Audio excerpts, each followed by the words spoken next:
You are listening to Art Freaks. My name's Daniel Crossan. I'm an artist based in London. I'll be sitting down with a variety of creative people to find out why they make the things they make and what lessons they've learned along the way that will help you impact the world with your creativity. Today we are joined by Dallas-based Puerto Rican artist Chris Torres. Chris is a digital artist that has been publishing art online for over 20 years. In April 2011, Chris uploaded a digital artwork that has since become one of the internet's most viral memes. Titled Nyan Cat, the pixelated artwork depicts a cat with a Pop-Tart body flying through space with a rainbow trail. In March 2021, at the height of the NFT boom, Nyan Cat sold for approximately $600,000, cementing Chris's place in digital art history. Chris continues to evolve the Nyan Cat universe, as well as producing his much-loved online comic strips, and also works with huge commercial clients such as Nike and McDonald's. In today's episode, we delve into the future of the creative economy, the opportunities that Web3 unlocks for artists, and we talk through that life-changing auction for that famous digital art grail. This is Chris Torres. So where did you grow up? And what was sort of like the early memories you've got surrounding your creative practice and art? First of all, my creative practice is not really it. It's just like I'm just all over the place at times. Growing up, I've always been someone that would draw on the walls, on all the textbooks. I actually became a little infamous on that in middle school, just drawing in all the textbooks, getting in trouble. I don't know. I've just always been... I've always found art as a way to kind of like express myself in sort of way, and not even just just to like get frustrations out sometimes, or just, if I have a good feeling, I go for it. So yeah, I mean, ever since I was a kid, I've been drawing and everything and getting in trouble for doing it. I've always found inspiration in cats, stuff around me, just life in general. And yeah, really when I found the internet, that's when I was like, wow, okay, there's other people like me out here. There's really cool stuff to interact with and play with and have fun with. And things just kind of like have been snowballing since then. So yeah. Whereabouts were you based when you were growing up? I was in Puerto Rico. I kind of bounced around the island a lot. My family was in basically all corners of the island. So there were times where I lived in Naguabo with my grandma or San Juan with my dad. So it was a lot of bouncing around, lots of different cultures going on over there. But it was really good. My family is literally all over Puerto Rico. So like, it was always just go see them and hang out with them, party and stuff like that. But I grew up in Puerto Rico. When I was about 6 years old, we moved to Texas, and I've lived here pretty much ever since. Nice. Whereabouts in Texas are you? I'm over in Dallas, the Dallas area. Okay. And what sort of early memories do you have surrounding culture? Were you like, you say that you're a kid that was like drawing obsessively. Were you a cartoon obsessive kid or a collector? Or I mean, I've definitely been a lot of both. I remember being little and having a bottle cap collection, and I would collect stones and seashells. Like I would just collect all sorts of stuff, and progressed into more media like items. But really, I I just really don't have a explanation for all the madness. I would just see something I like, and I would just want to draw it if I wanted to draw it. That's really it. It's hard to explain, really, but really the past 20 years has been mostly about cats, because I'm just obsessed with cats. I have 3 of my own, and they're usually the main characters in all the stories that I tell. We can talk a little bit about those stories. So you have been producing digital sort of comics on, well, I guess like internet comics. I don't really know the right word, but you've been doing those from. Were you making those before the digital art, or was it sort of all happening at the same time? I started doing those in like middle school. My friends and I, we had a small group of friends, and we wouldn't see each other much because we'd be in different classes.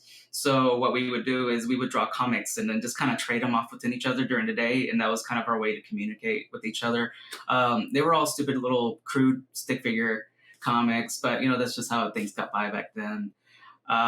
That's probably like my most coherent memory of me sharing my artwork to the world. It was just really silly stuff. I remember there was a time where I was made a fruit medley, which was like a band that was fruits. And I thought that was funny, but it wasn't. But at the time it was.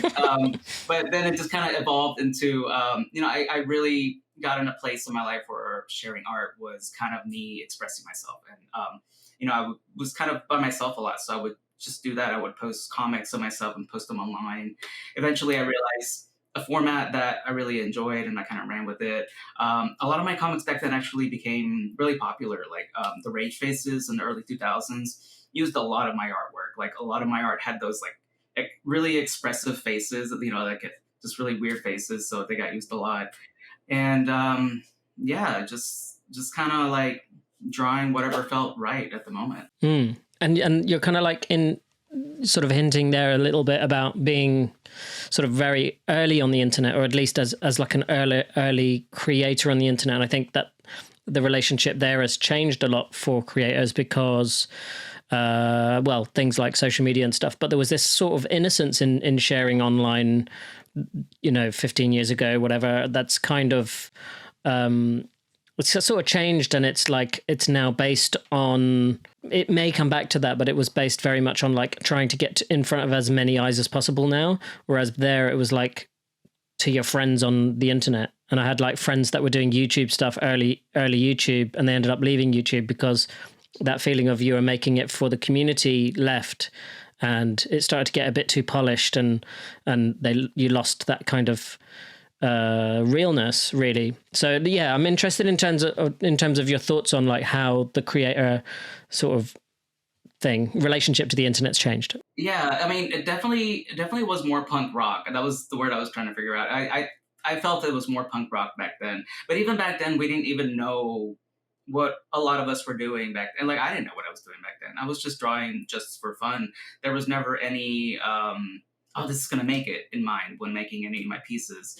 In fact, I remember one of my comics that I made right before Nyan Cat like exploded, literally like a month before, was me making fun of how like memes live and die on the internet. And then next month, one of my pieces of artwork exploded up. So I was like, oh, the irony.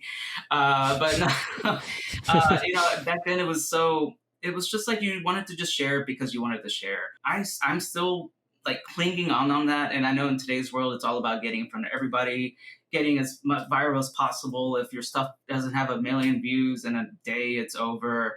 I personally tried that and mentally just like passed it. Like, you get to a point where you just get burnt out. So I had that point in my life. And then when I came through to the other side, I was like, I'm going to go back to the old ways, like just draw what I enjoy, post it, whatever happens from there. And it really has been a liberating experience, I'll say, because like, especially like on Twitter, it's so bad right now. Like my timeline is just people, doing this ad. They're trying to get in front of everybody, which I understand. It's kind of like the attention economy now. But yeah, back then it was really just about posting fun stuff and just enjoying. If you had like 1 or 2 likes from it, who cared? It was just something that you would just wanted to share with the world. Discovery of content was different. You would be shown things because your friend had just posted it. Now it's like, has to go through a series of like, does it get a like by these amount of viewers, and does it need to snowball into a viral tweet, or does it just need to, hover there? As if you're a creator, I know it's tough to like, to think this way, but if you just like drown all that out and just be yourself on here, like, and really just like stick figure comics is what I used to do. And that I got along fine there, just whatever you want. Eventually there's a niche. And that's also another thing I've recently kind of like understood on the internet is that, especially with like TikTok, you'll get on TikTok and there's like a TikTok live of someone putting a stick in the sand and there's like 10,000 people watching it. Like whatever you do, you will find a niche for what you're doing. And that's the secret. You got to keep it up, and eventually people that do like your stuff will gravitate towards you. It's not about you trying to please everybody else. It's about you trying to get everybody to organically find you. And from there, you can actually like enjoy the process a lot better. I completely agree. It's something that I continue to hear from people that, they build up a community and then that kind of grows, and then they get their moment, right? And then people always ask them like, why would you just keep making these like terrible videos or these like niche things, and it's like it's always repeated. It's just like I was just making it for myself, really. I was making it for the other people in my community, but other than that, I wasn't really thinking about it. And I think that helps with consistency, because people are like not looking at the numbers and thinking, okay, like social media is quite boring. You have to flick through a lot of sort of, it's rubbish, you know, and it's very programmed and kind of like, you know, stay tuned to the end of the video because I've got something really uninteresting to share with you. Yeah. And you're like, oh yeah, sure, I will. Like, yeah. I love doing this thing now where most of these YouTube videos have like 12 minutes in them, and they'll be like, hey, I'm going to talk about this. And then what you do is you just skip to like 75%. They get right to the point. Yeah. That's kind of like the method now, I guess, to view media, just to kind of Yeah. And now it's all squeezed into 15 seconds. So you just got to go to the last second. Yeah. And see that. I mean, it depends, but I do appreciate short form content. That's kind of... Me too. I think, and it's hard to do. I've done things before. I kind of play with it, and it's hard to get a lot of information into those 15 seconds or like communicate things. I don't know, or maybe we have just a tendency to kind of want to, you know, ramble on, hence my long form podcast. But yeah, you know, there's a time and a place for everything, for sure. Yeah, I'm interested in that sort of early time of digital art, and I'm guessing you were using things like Tumblr. Is that right? Like to share the stuff. Yeah. I have been in the Tumblr since, I want to say very early 2000s. And I haven't really left it. Like, I know there was like everybody left it because of the whole porn ban thing, but like artists was still on there. People were still making memes. And it's funny, like I'm on Twitter. So I'm on Twitter, sort of Facebook for my family, Tumblr, Reddit, and, you know, just like a few other places. And I see stuff from Tumblr, or, you know, I see stuff from all the platforms, but like I see a lot of stuff from Tumblr all the time. But yeah, I kind of forgot what the rest of the question. I was just sort of saying like early internet, and I'm just interested in sort of the culture there, because it was a sort of a corner where things weren't really getting past that corner of the internet, and then suddenly there was these like amplification sort of apps like Tumblr, and then even more so like YouTube and stuff like that. Well, I remember, you know, actually I remember a time before Tumblr. Like I remember putting in the AOL 2.5 was when I entered the internet, and being on AOL, which was like a whole different very close community. It's like they didn't want you anywhere else on the internet. So they would have message boards, and it would be, I know I was like in a Legend of Zelda message board for the longest time. That was like my home base. That was my Twitter basically. But there were like other message boards as well. But I remember back then you couldn't even like post pictures until like a few years later. And it was just all message boards, and you just had to like click and go through responses one by one, kind of like Reddit, but like just super niche. I remember that time. And then things have now evolved into different places. We got so many platforms to use. So there's so many different ways that you can get out there. I try to sprinkle a little bit of what I do into all the platforms, because I feel the more you do out there, the more eyes that you get. So, you know, and it's also fun just hanging out with different people out there. And I think it's this thing that's kind of coming back around with Web3, which is this development of close-knit communities that kind of amplify creators. And Web3 kind of unlocks like the enabling of the creator of when you're supported, that you can actually give like monetary value back, rather than like, hey, buy more of my stuff at a discount. It's like you can actually give them things that are worth something, which is a really interesting thing, and I think does develop from here.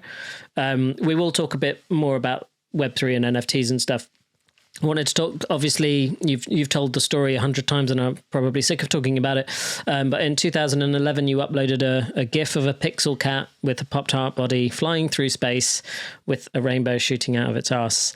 Or a trail. Yeah. I'm not sure how to phrase. That's kind of how I'm seeing it. the piece of art was viewed. This is probably not the right numbers, so correct me if I'm wrong. But it was viewed over 200 million times on YouTube alone, and then I'm guessing it was viewed in other places. Many more times than that. Yeah, I know there have been a few TED Talks that I've mentioned. It has surpassed 2 billion views just on YouTube, like all of the uses of YouTube, just YouTube alone. So I'm like, okay, that's insane. But yeah, those are about the right numbers. Yeah. And what I know that you the sort of creation story of you having the idea and just kind of wanting to do it and then sort of going back to your computer and making it. But like, I'm interested in terms of the sort of the immediacy of that story of like, I have to go and create it and then uploading it and then the immediate aftermath of that. Like that really interests me because I'm guessing that wasn't what you were expecting. So yeah, I'm kind of interested in that story if there's any gaps to fill and then also your reaction to it. Yeah. So, at that time I was already making comics with my cat. His name was Marty. Unfortunately, he passed away in 2012, but he was like the main character of all my comics. It was just me and him. Really silly cat and human comics behavior. And then in March of 2011, there were a lot of natural disasters in Tohoku, Japan. And I know a lot of my friends at the time were like, hey, let's all put some money together and donate somehow in our own ways. And I was like, yeah, that sounds really cool. So that week, so Nyan Cat was created on the Friday of that week, but starting on that Monday, I was just getting on. I believe it was called Ustream. It was like the Twitch at the time. It was either Ustream or Livestream. I did both, but I don't know which one it was. I would just get on there and I have this really crappy stylus, and I would just be on MS Paint, and I'd just be like, "What do you guys want to see? I'll draw for tips. Let's just have fun." So it would just be like a week of me drawing and chatting. It was more of a chat room and just being silly, but I would just be drawing stuff. Not a lot of people were in there, but it was fine. It was a fun little community going on. And then that Friday, a lot of people jumped in for some reason, and they were like, "Hey, draw a cat, draw a rainbow, draw breakfast pastry, draw like all these things and that." And they wanted me to draw them all separately, and I was like, "Okay, this is too many requests." So I took it and I put it all together. Like I just drew a cat and I drew the body, the trail. The trail at the time kind of like exude from the body, not like, it wasn't a trail. It was just kind of like all over the place. And I was like, okay, I'm done. Like, here you go. But then everybody in the chat room really loved it. Like, I was like, wow, okay, this is pretty cool. At that moment, I didn't think much of it, but then I went to sleep and then I woke up with just like the urgency. I was like, that cat, I just have to draw it. So I stayed up. I think it took about 6 to 8 hours to draw. I know the sun came up when I was drawing it. And I know probably a lot of it was a lot of stress that I was under because I was actually starting a job the next day. So I was just trying to like get some emotions out of me. So yeah, I drew it and I posted it on Tumblr, and then I posted it on Twitter, and then I went to bed. And then I woke up and it was like noon or something. And I already had like 100 emails already of people like, "Oh my God, this cat is so cool." And, so much love and appreciation. And turns out, I don't think I've said this anywhere else, but like, turns out there was a website at the time. I forgot what it was called. I think it was called the Daily What. And they were like a really big site at the time where memes were being shared. And I think they like posted it there, and then it stayed up overnight. So it was like front page. So that helped boost it right away. And then Tumblr was exploding there too. And then Twitter, like all those three kind of like all came together. But yeah, that was the initial explosion of that. It was just something fun that I was drawing. I want to say I made $100 that week, which was, it was a lot. And it all went to the charity. I went to the American Red Cross, by the way. And I really, at the moment, didn't really think much of it. It was just something fun and just trying to like help any way that I could. And what happened where the music kind of got, the music kind of got added, right? The song got added, and then that blasted it further. Yeah, that added a whole another element. People were, the music was the most iconic part. Actually, I'm good friends with Danny Well now, the creator of the song, and that got put together, and then that exploded it further. And then people started making their own countries versions of Nyan Cats, which was fun. And then that's where the meme portion of it started to come in. Like people were taking Nyan Cat and making their own types of Nyan Cats. Like if you search for any country out there, there's probably a Nyan Cat for it.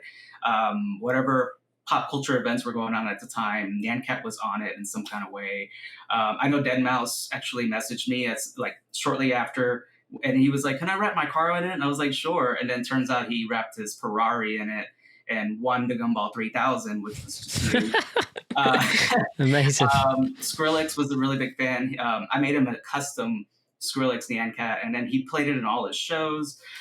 So yeah, it was just like a really fun time. Everybody was taking Nyan Cat, remixing it, having fun with it, and that added to the overall popularity. Like the music absolutely was a big part of it, but just everybody coming to it, seeing the silly cat on the internet, wanting to have fun with it, that kind of helped spread it. This sort of cultural phenomenon that kind of grew around it, were you able to capitalize on that as a creator? Were you able to, or were you being like approached by people who are like, yeah, we can turn this into Hello Kitty, or like what kind of, how is that like as a creator when your thing goes ballistic like that? It really was a little chaotic for sure. I'm constantly, even at the very start, I was a little overwhelmed because a lot of people definitely wanted to use my artwork for stuff. I did do some really cool deals, like I did a commercial deal. There were some toys that were like in Toys R Us back then, and Hot Topic, and a few other places, and that was really cool because like it was them, supporting the creator and all that kind of stuff. But most of the stuff you see out there of Nyan Cat is like stuff that I don't even know who made it. I don't even know who uploaded it. I'm just here, but everybody's been having fun with Nyan Cat in their own ways. And also it's like that freedom of the internet to kind of go wild has allowed it to gain, such prominence as a kind of just well-known meme, basically. Like people know it so much that then led on to, I think, it was a massive contribution to the success that you had early NFTs, in 2021. So it's kind of like, what I'm thinking is that there'd be a lot of people pulling at the reins, like, no, this is my IP. No, you can't do this, especially in the business world. Whereas a creator that creates on the internet is just like, internet, do your thing. And that actually sort of led to it getting even more eyes and more success. It's definitely a mixed bag. I'm definitely open to like people having fun with it, but there have been like a few times where people have like exploited it. Like, it's fun to be used in certain ways, but there are people that are, kind of push the limits on that. But yeah, really for the most part, I try to be as cool about it as I can. But people, and that question gets asked so much. It's like, hey, how much money did you make off of your stuff?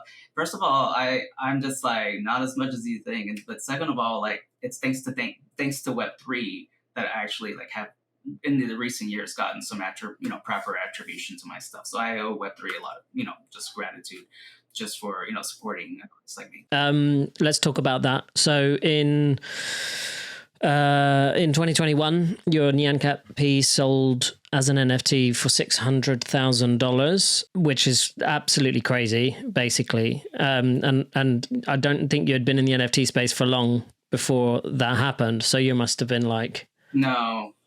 This is great. This is fun. No, well, I entered crypto around 2020, and then when I entered it, people were like, "Yo, you should make an NFT," and I had no idea what it was at the time. And then I eventually kind of read up on it, and I was like, "Okay, I understand what's going on here." But yeah, I was really fresh into the Web3 world. I kind of just got thrown into it just blindly. But I had like almost 4 years to understand it, to make sense. But back then, a lot of people just had no idea what it was about. So, but I'm very grateful with how it turned out. I met the right people, got it hosted in the right places. There was like so much hype for it already. It made it on like huge websites. So, it definitely helped get eyes on the piece, and ended up in that amazing number, which was life-changing. I've never seen that much money in my life.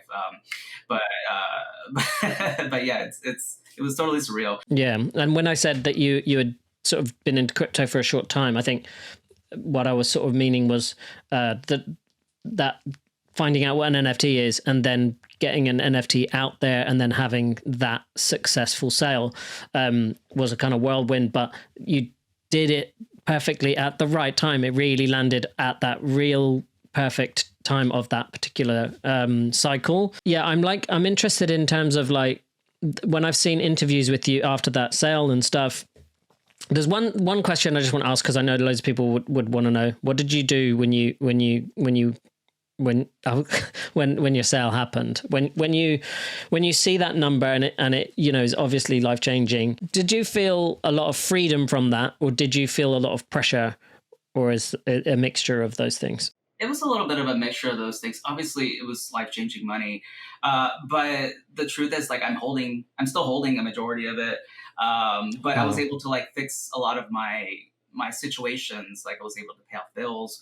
I had just moved into a house, like my first ever house, just a few months prior, and that absolutely helped every part of it. I was able to get a new fence right away. I was just able to like fix stuff that was broken around the house, and that was so good, because this house is definitely a fixer upper. But it was more than just that. It actually like made me understand NFTs a little bit further, and then I was able to kind of incorporate my collector lifestyle into it from there. So I've like ever since then I've done very specific curated collections. I always think about like Pokemon cards, like how some cards are rarer than others. So I always try to do something that's accessible, but also like curated to a way where, people, it won't over dilute things. So it's been a process, but it's been, it's been now I understand it, but back then I was kind of like rolling with the punches and everything. But yeah, but it all worked out for sure. Yeah, when I first got into NFTs, it was peak euphoria. So it was just, there was so much happening. Nifty Gateway had like 3 drops a day, where they were like the promo videos looked like they were promos for movies, and it just felt like this, like the creation of sort of superstars, art superstars, was happening on a daily basis.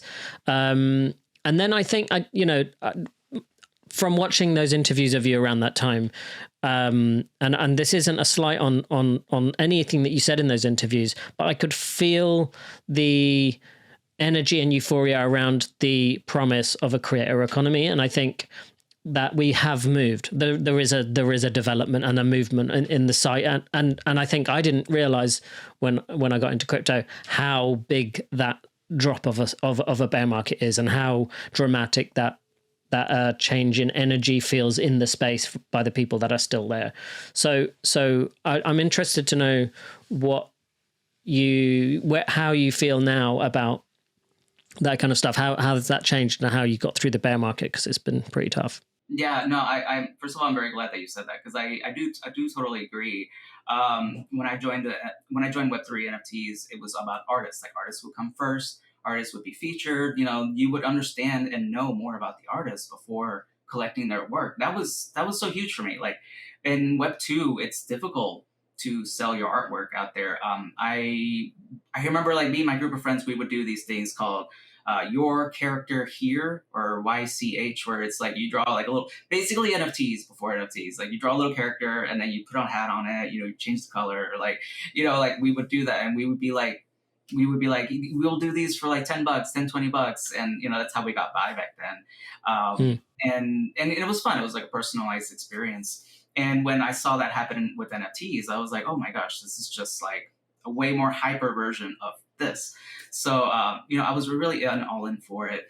But I do agree that, and this happened around, I want to say, in 2022, all of those discussions about do artists deserve royalties started popping up. And then that started the whole nosedive of the situation. For those not aware, artists were making royalties, or I guess still are. I don't know. Depends. It's optional now, to some degree.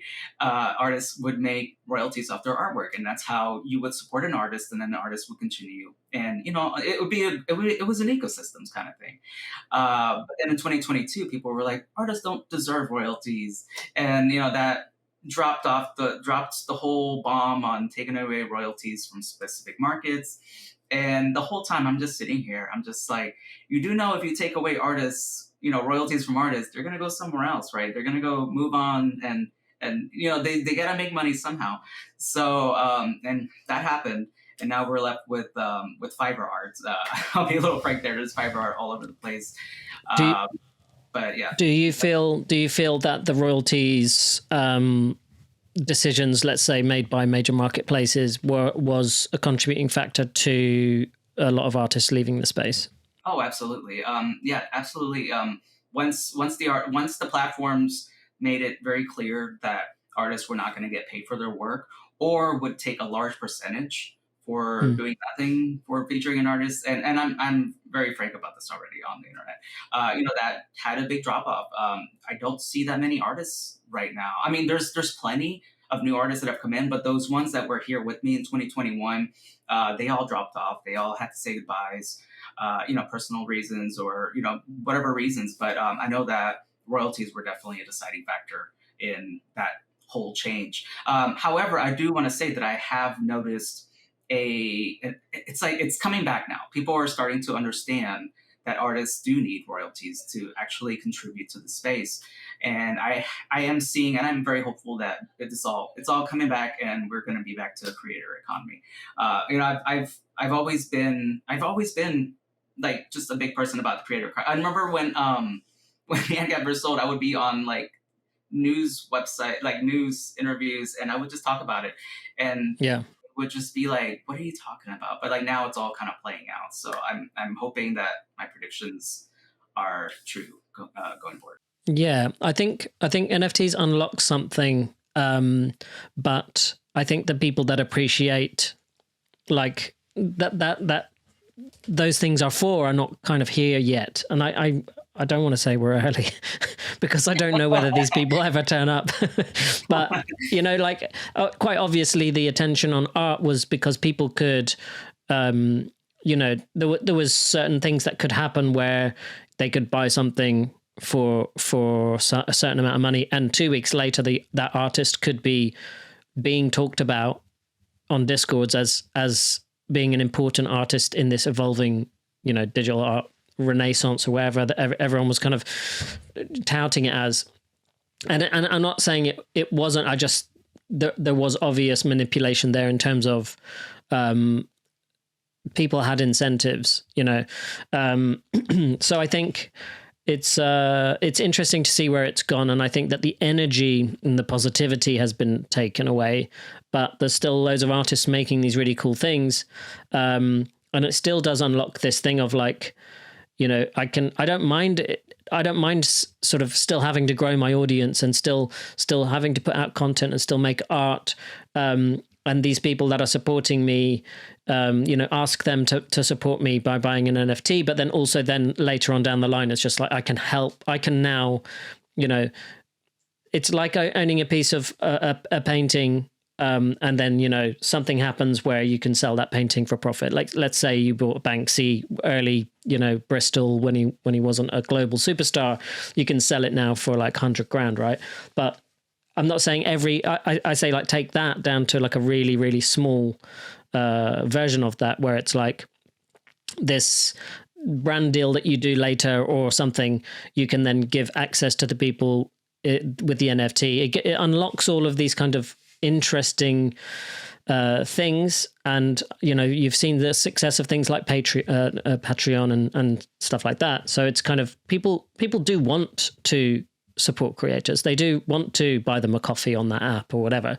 It's not like the artists in the NFT space are saying, we just want stuff for free, like we just want you to continue paying us. It's like, no, we came here with a promise, and you've taken that promise away.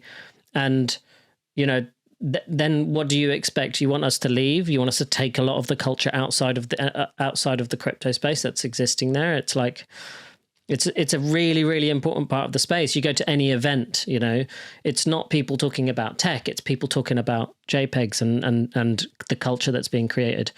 Anyway, yeah, that was my little rant on it. I think the creator economy is something that's changing a lot, and I think social media has opened up so much stuff, and then blockchain and NFTs kind of helps to kind of further be able to increase that connection between the creator and their fans, rather than just always consistently sort of like trying to sell them t-shirts and then this other stuff. It can be about like your relationship with your community. If your community's strong, you can then do community collaborations where they get perks, and the other person gets perks, and there's a whole load of stuff. Anyway, we won't get into that. So one struggle that artists have when they're navigating sort of social media and looking around, and this happens a lot in NFTs, is comparing yourself to what other people are doing, and allowing that to kind of lead to things like burnout and stuff like that. I'm wondering how is that something that you've had in the past where you're sort of, or even like collectors of your NFTs might be putting expectations on you. Oh, that other artist has done this thing. How do you navigate that?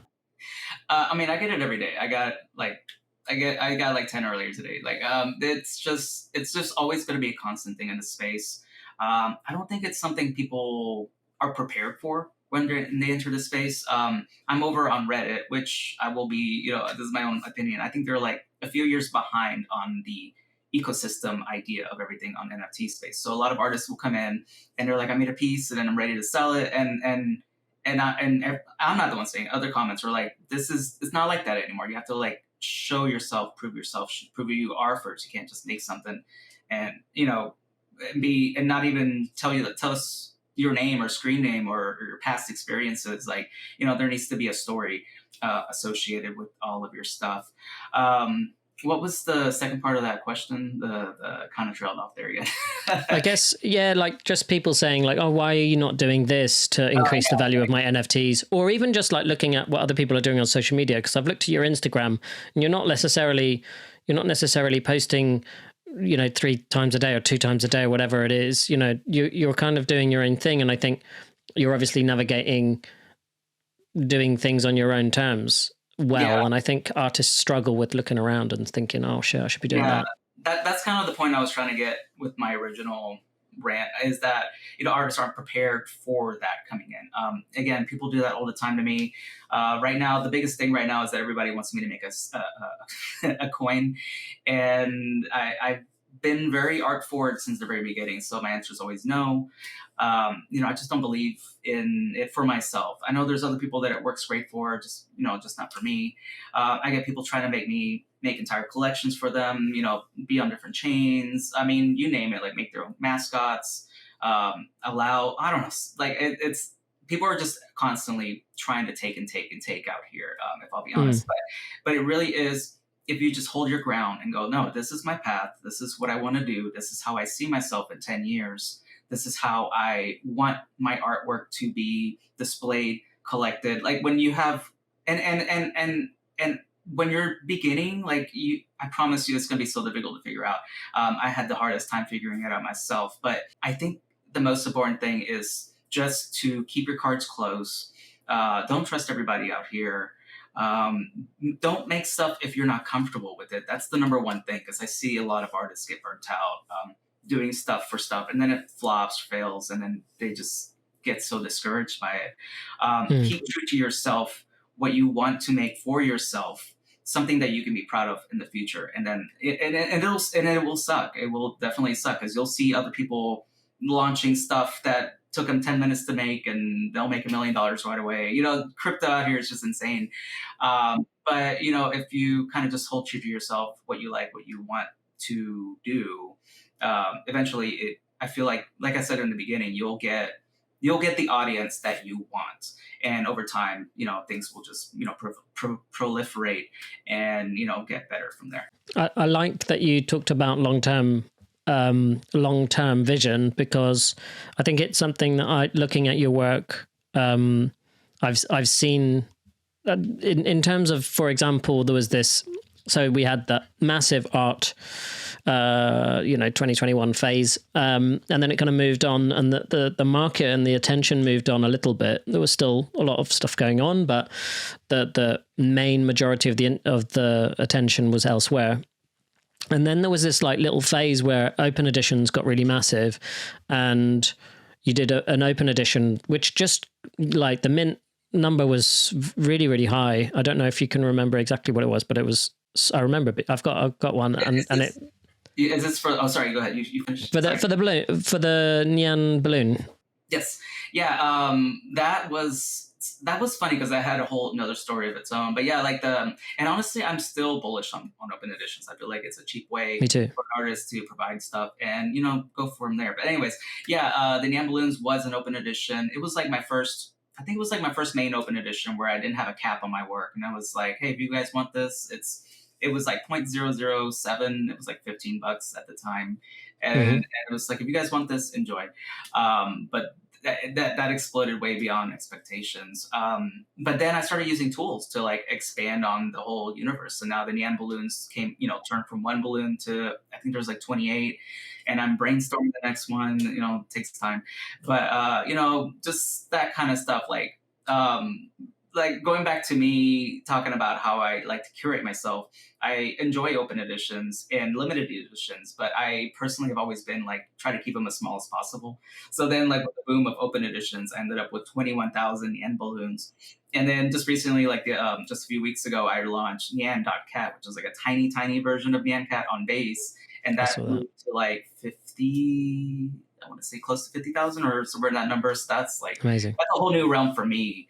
But I feel like I've built an ecosystem where I kind of have like a little like tiers of my artwork, which has been really fun. Like I got the 101s from a foundation, and then I got the OG collection, and then I span to the Nyan balloons, and now I got the Nyan.Cat. So like I'm trying to like answer the question of everybody trying to get different stuff from me everywhere, going, hey, here's everything that I have. And, there's a little bit of something for everybody if you want it. And it's all quality work. It's all made by me. And, it's just like, if you enjoy it, then here it is. I kind of feel like I fell into that lucky situation because, again, I've been rolling with the punches since everything. But it was like around late 2021 where I realized that there are different tiers of artists out here. Everybody has different ideas of what they want or speculation, this and that. So I figured it'd be great to do something where it kind of keeps it a little small ecosystem, but it's fun art, cute to do. And with the balloons, that was so fun for me because like during that bear market, it was just chaos all over the place. Long story short, but like it was a way for, me to get proper attribution and share something fun. And then once I brought the burns into play, it turned into like a fun game. So everybody had fun with it. It was a great time. I want to sort of translate because I'm hoping that there'll be people outside the NFT space that listen to this and they might just be like, I haven't understood the last 5 minutes of what's been talked about. So when no, it's all right. No, I think it's one of the most fun ways to release art is with an open edition. So basically you just have like however many days you can just mint this, which is like the creation of the NFT on the blockchain, and you can get as many as you want. 21,000 people decided that they wanted it, or 21,000 mints, wallets, or I don't know, not wallets because it would have been multiple per wallet. But anyway, yeah, some people would have minted a huge amount of them. And basically that then you have these tokens and you have a value to those tokens, and then you can decrease or increase scarcity by having them as burnable tokens. So you basically get rid of that token and create a new token. So what Chris has done, which is really interesting, is you can burn combinations of the balloon to create a different type of artwork, and then you might have then the ability to burn 2 from this new collection of the the ones that have been created to create an even rarer one. But so the reason why I want to explain that is because I was around at that time and I I minted a few things, and I think of all of the ones that kind of come to mind, you're the only creator or artist that did have such a huge minting experience with the open edition, craze that happened, that is continuing like for ages. I don't know how long it's been. Has it over a year, and you're still doing things? You're not making as much as you could be by just doing other things, but your focus is long term, and so I'm getting to my point, long term and value to the holders of your NFTs. Whereas a lot of other artists were like, oh, this is hot right now and people like me, so I'll just I'll just get as much as money as I can, and then, oh, we're still in a bear market, see you later, and they just went. And I think that must be hard for you, because you're like, I'm putting in this effort, I'm continuing to put in this effort, and then you're like, well, you know, still people are, oh, well, why has the value gone down a little bit since I bought it? Or why has it gone up again and I can't burn it because I like it too much? And everything is your fault, even though like you're clearly showing your focus is to add value. Is it hard to see other artists kind of come in, do a massive mint like that and then leave, and you're still working and you're thinking, you know, do you have that thing, or are you just like, this is fun?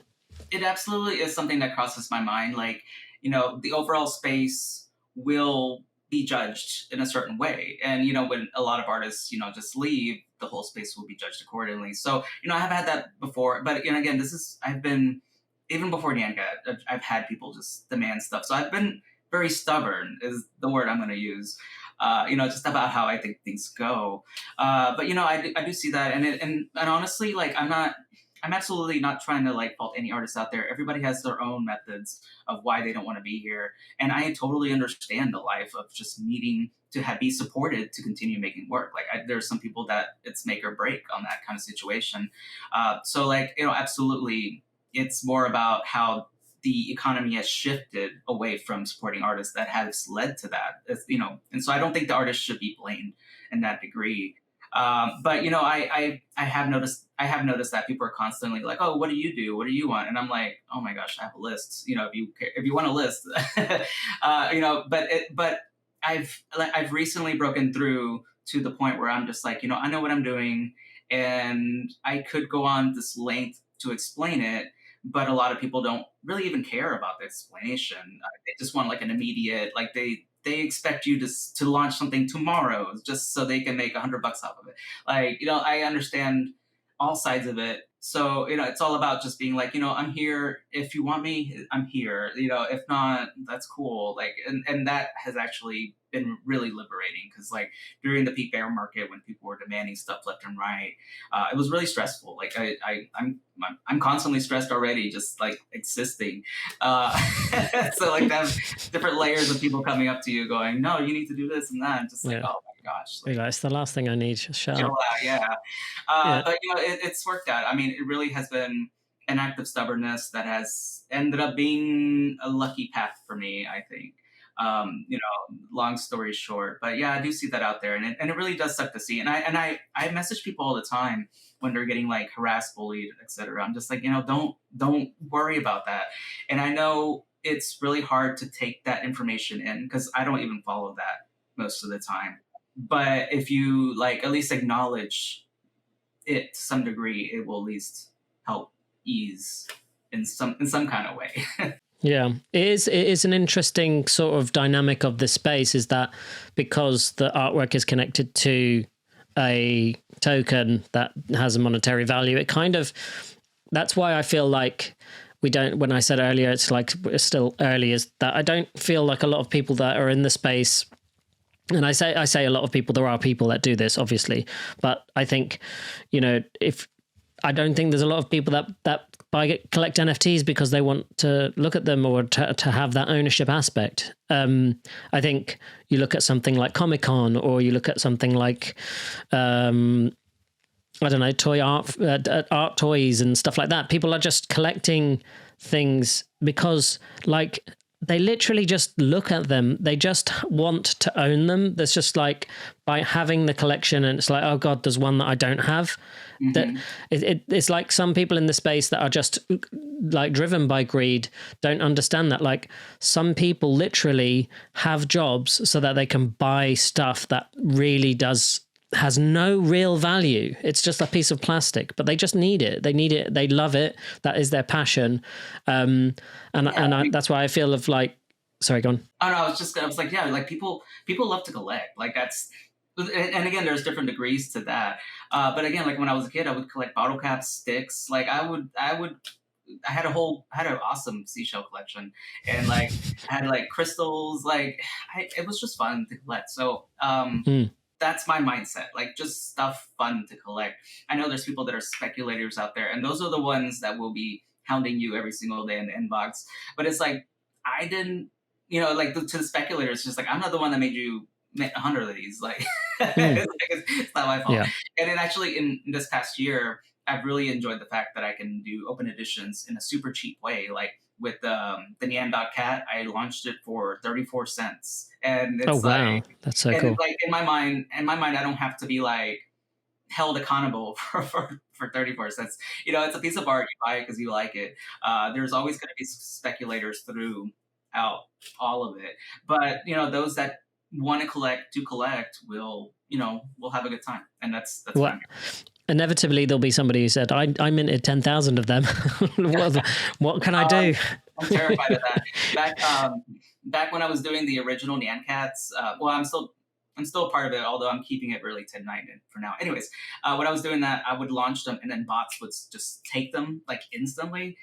And I really got upset with that. So I made it into a system where it's like, you have to message me if you want it. You have to like prove that you're a human being if you want it.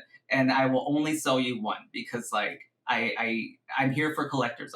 And you were talking about the plastic toys, the vinyl toys. There's a term for that too out there. Scalpers. They buy the whole stock and then they'll put it on eBay for 10 times the amount. I remember seeing the Van Gogh Pikachu last year was like a huge hype. For those that don't know, this Van Gogh exhibit released a Pikachu card that was like Van Gogh inspired, and a lot of influencers and insiders actually got in there and they took them all, and then they were selling for like $600 on eBay. If you check now, they're like $100. Like, there's just speculators, pumpers and dumpers everywhere. Like once you kind of like zoom out and understand it's everywhere, it's just like, it's unfortunately a way of life. People will be speculating on anything out there. You just kind of have to cut through it, I guess. Yeah, it's a strange one because it doesn't really happen in the art world as much because it's all underhanded. So like, you don't know the price and then you can have this price, but if you're a big collector, you can have a discount. And it's like, well, they're a big collector because they're well rich. Why should they get a discount? The person who's the first time buyer should get the discount. But it's just like getting it into the right collection and all this stuff. But yeah, I remember there was this really good documentary on that where it was like Damien Hirst was basically like his manager or agent, whatever, was bidding in as an anonymous bidder for his own art, and sometimes he was winning, so he actually held a huge amount of it. So he's sort of buying work off himself to inflate the price. There's a good documentary on that. I can't remember the name, but yeah, I think it's interesting, and you've touched on like base, and I think like I'm interested in just sort of before we wrap this up, it's like finding out what you think are the kind of new kind of interesting things that are happening for creators in the NFT space and digital art space. We've seen like this sort of enthusiasm around things like Farcaster and the Degen token, which is sort of rewarded to people that create on a social fi app called Farcaster, which is basically like Instagram on Web3. So yeah, what do you see? Where do you see all of this going as this crypto cycle progresses and as this culture develops? Yeah, I mean, we're still definitely in the creator economy and / attention economy. So I absolutely have seen the trends of everybody basically gravitating to platforms that will pay them to post content, which is great. Like TikTok, even though it's currently in trouble right now, would pay creators. YouTube, I think YouTube recently kind of stopped paying creators as well as they did. So a lot of them actually left the platform. So like it's happening everywhere. But it's stuff like this, like platforms that will, pay you for making silly tweets and stuff like that, that will keep you on, that will keep you engaged, and that will make, keep you making content. So that's always really cool there. But it varies. I guess it varies for everybody out there. Some people just create just to create. So and they don't, they don't really care. I wasn't verified on Twitter until just like last month when I was like automatically verified. And so like I'm not getting paid for my tweets. Like I'm just posting because I enjoy doing it. The goal is this stuff that I put out there will be shared, remembered, and then people will eventually figure out of all the stuff that I'm doing out here and go from there. And do you foresee like this cycle, like another chain being perhaps more a place where art's going to, I don't want to say develop because it's already there, but that will have some more attention on it, i.e. Base or Solana or something like that? I'm not really sure. I know Base is the hot place to do right now because it is incorporated with Farcaster and it's so easy to mint. And then Zora made it really easy to mint even further, where you can do like 0 ETH mints and then still get rewarded for each mint. So all of that has kind of like worked together and been really good. My question is, like, when the money stops, where will people go or be? So, obviously we're still really early in all this, so I'm not really sure how things are going, but it's cool seeing that stuff out there. Ultimately, I'm going to just keep building where I already keep building. I'm very comfortable with it. I already have my own stuff going on. So, I'm doing that. Who knows what the future will bring, though? So, like, I'm not saying no to any future opportunities, but right now I'm just really happy where I'm at right now. Like, it's a really good spot, and I know what I'm doing in this area. So, do you do stuff outside of Web3? Do you do like any commercial art that you don't attribute to your sort of yeah. name? Not so much. I've worked. I mean, I have people like contacting me all the time wanting to work with stuff. So a lot of times they just want to use Nyan Cat on their stuff, but I've done custom stuff for people. I did something for Nike and Back to the Future, where it was like me back when that the Back to the Future shoe came out, the self-lacing one. I actually did art for them, and it was like featured on their countdown website, which was awesome. I've got stuff for the MLB. I did stuff for Google. Like, if you check the anonymous Nyan Cat, it's there. I recently did something with McDonald's, which was really like surprised everybody, which was great. People contact me, and it just depends on the vibe, depends on what they want to do, if I can do it, and just everything else going on in there. But yeah, I'm very all over the place. Like, I'm chronically online, but I get cool stuff to do on Web 2 also. Usually digital stuff. I don't really do physical stuff, but like usually digital, like ads and stuff like that. I'm all over. Amazing. Okay, well, thank you very much for taking the time. And yeah, if people want to find you online, what's the best place to find you? Best place is Twitter. I'm PR Guitar Man.